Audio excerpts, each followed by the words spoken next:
As mentioned on the social media pages earlier, I currently have a lot of time on my hands. So I'm going to spend this time talking about some college football recruiting news. And as we all know, we just got done with National Signing Day, and I want to shout out the Texas A&M Aggies for racking up the number one rated recruiting class of all time. And I want to be the first to say, I didn't think it could be done. I didn't think anyone was going to top that 2021 Alabama recruiting class. And I want to personally shout out the Texas A&M fans that came at my neck on social media telling me that I was wrong. But you know what? It looks like they were right. A&M, shout out to Coach Jimbo Fisher and company for racking up the number one rated recruiting class of all time. However, ironically enough, that is not even the biggest story from their recruiting adventure. It comes from the press conference where Jimbo Fisher was asked about this rumor about this $30 million trust fund that the boosters had put in to land these recruits and land this top rated class. And he, as any coach would do, just absolutely called it garbage. And, he gave a couple quote worthy lines. And I'm going to be completely honest. I believe him. Here's why. Number one, since he arrived at Texas A&M, he's had a top 10 recruiting class every year. So it's not like he's had like in the teens and the 20s or, some very low ranked recruiting class and then all of a sudden just boom, number one recruiting class of all time. No, this has been brewing for the last several years. And it was just only a matter of time before they got a top recruiting class like this. Maybe not the best of all time, but you know what? Props to them, they got it done. Number two, say there is a $30 million trust fund. This is the NIL age. It's all legal. Who cares? So that's why it's believable that this wasn't going on. And number three, it comes from a shady source. I'm a former journalist. I'm a big advocate for checking your sources.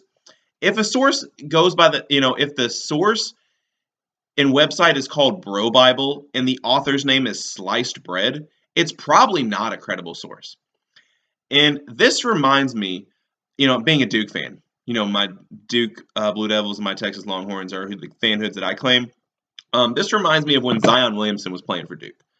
And this Kentucky social media page called Taco Tom posted a picture of a house and made up this rumor that it was like this house that Coach K bought Zion's parents and allowed them to move from Spartanburg, South Carolina to Durham, North Carolina, so they could be close to their son, yada, yada, yada. Well, there's one problem with that. There was no factual information tied to this picture. It was just a picture of a house. It could have been my house. It could have been Taco Tom's house. It could have been Coach K's house. We don't know. And that is just what irks me about sports fans. They only believe what they want to believe, regardless of what the context or information behind all this is. So, yes, I believe that if Jimbo Fisher says that there was no $30 million trust fund, I believe it. Like I said, it's legal. Who would care if there was? Anyways, to round out some of the rest of the top five, obviously you have Alabama at number 2. No surprise there. Georgia at number 3. No surprise there.